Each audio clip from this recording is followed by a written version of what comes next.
I'm Nate Mercer. This is War Brief Daily for July 5th. Here's the short version.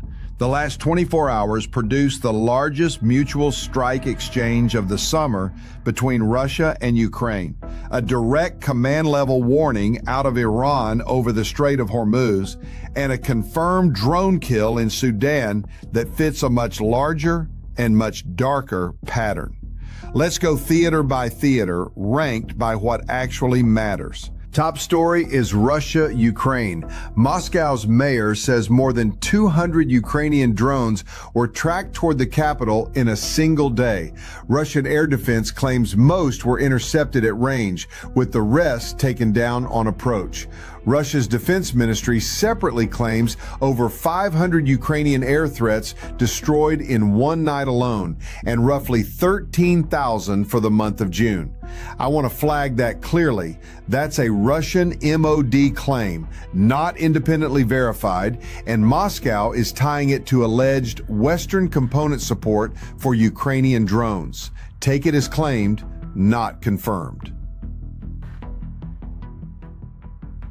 On the other side of the ledger, confirmed Russian strikes killed at least 3 people, including a child in Sumy overnight.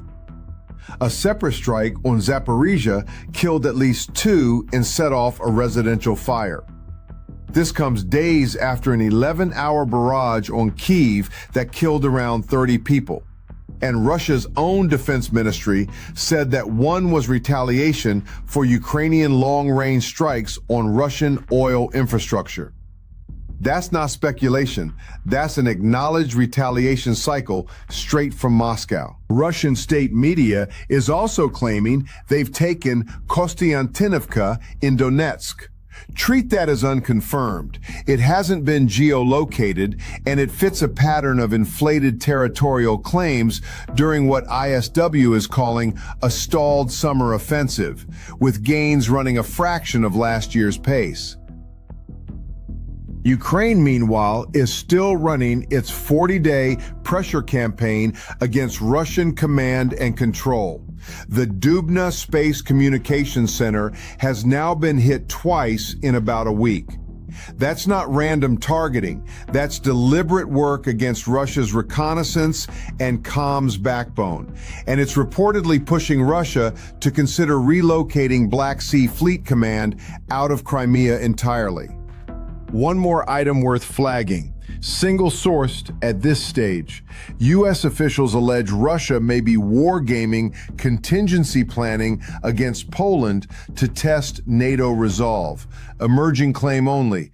Watch that one closely. Second theater. Iran and the wider Middle East.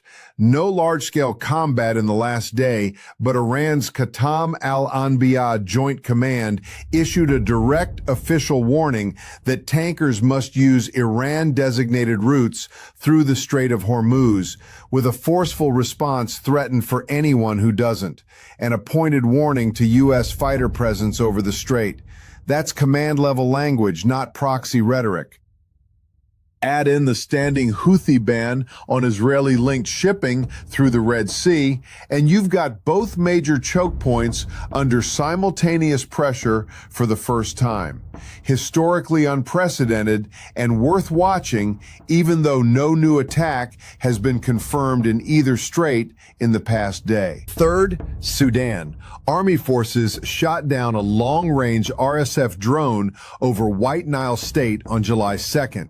Confirmed engagement.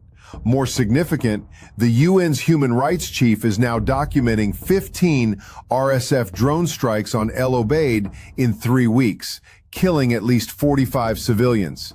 Since January, drone strikes alone have killed over 1,000 Sudanese civilians. This war has quietly become one of the most drone-saturated conflicts on the planet. Indo-Pacific stays quiet. Routine PLA activity near Taiwan and in the South China Sea. Nothing crossing the threshold today. Here's what to watch. In Ukraine, does the Black Sea Fleet relocation actually happen? Does Kostiantynivka get confirmed or debunked? And does that Poland claim get any more sourcing? In the Middle East, does Iran's Hormuz warning turn into an actual interdiction or stay rhetoric? In Sudan, whether El Obeid strikes continue and whether lines move in North Kordofan. That's your War Brief Daily for July 5th.